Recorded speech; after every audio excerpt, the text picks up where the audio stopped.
Bill ಬಾಕಿ ಹಿನ್ನೆಲೆ ಬಾಗಲಕೋಟೆ ರೈತರು ಆಕ್ರೋಶವನ್ನ ವ್ಯಕ್ತಪಡಿಸಿದ್ದಾರೆ. ಏಪ್ರಿಲ್ 22ನೇ ತಾರೀಕು ಕಬ್ಬು ಬೆಳೆಗಾರರ ಬೃಹತ್ ಹೋರಾಟ ಕೂಡ ನಡೆಯುತ್ತೆ.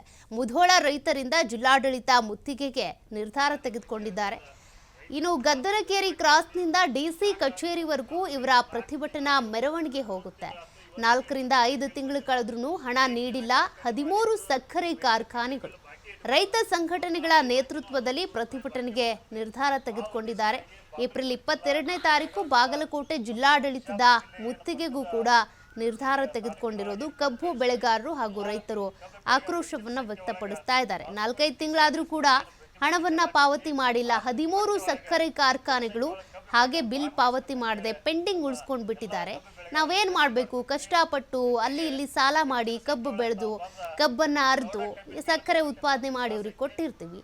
ಬಟ್ ಈಗ ಸಕ್ಕರೆ ಕಾರ್ಖಾನೆಯವರು ಬಿಲ್ ಪಾವತಿ ಮಾಡದೇ ಇದ್ರೆ ನಾವೆಲ್ಲಿಗೆ ಹೋಗ್ಬೇಕು? ಎಷ್ಟು ತಿಂಗಳಂತ ಇನ್ನೂ ಕಾಯಬೇಕು ಅನ್ನೋದು ಕಬ್ಬು ಬೆಳೆಗಾರರ ಆಕ್ರೋಶ.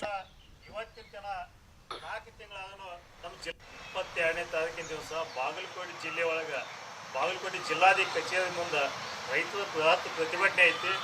ಯಾವ ಕಾರಣಕ್ಕಂದ್ರೆ ಕಬ್ಬು ಕಳಿಸಿ 4 ತಿಂಗಳಾಗ್ಯಾವು, 3 ತಿಂಗಳಾಯ್ತು, ಇವತ್ತಿಗೆ ಇನ್ನೂ ಕಬ್ಬಿನ ಬಿಲ್ ಬಂದಿಲ್ಲ. ಅನೇಕ ಜನ ಕಾರ್ಖಾನೆ ಮಾಲೀಕರು ರೈತರು ಕಬ್ಬಿನ ಬಿಲ್ ಬಾಕಿ ಇಟ್ಕೊಂಡದ ಮತ್ತು ಹಳಿ ಬಾಕಿನ 63 ರೂಪಾಯಿ ಬಾಕಿ ಉಳಿದೈತಿ.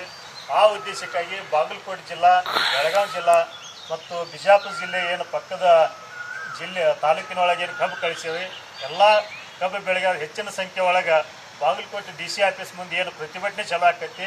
ಆ ಪ್ರತಿಭಟನೆ ಒಳಗೆ ಹೆಚ್ಚಿನ ಸಂಖ್ಯೆ ಒಳಗೆ ಕಬ್ಬು ಬೆಳೆಗಾರ ಭಾಗವಹಿಸ್ಬೇಕಂತೇಳಿ ನಮ್ಮ ಎಲ್ಲ ಕಬ್ಬು ಬೆಳೆಗಾರರಲ್ಲಿ ವಿನಂತಿ ಮಾಡ್ಕೊತೀವಿ. ಜೊತೆಗೆ ಹೆಚ್ಚಿನ ಸಂಖ್ಯೆ ಒಳಗೆ ತಾವು ಬಂದ ದೌಡ ಕಬ್ಬಿನ ಮೇಲೆ ಬರಬೇಕನ್ನೋ ಒಂದು ವಿಶ್ವಾಸ ಐತಿ.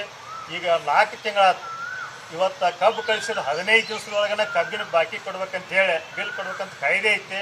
ಕಾಯ್ದೆ ಇದ್ದಾಗೂ ಕೂಡ ಇವತ್ತಿನ ತನಕ 4 ತಿಂಗಳಾದರೂ ನಮ್ಮ ಜಿಲ್ಲೆ 22ನೇ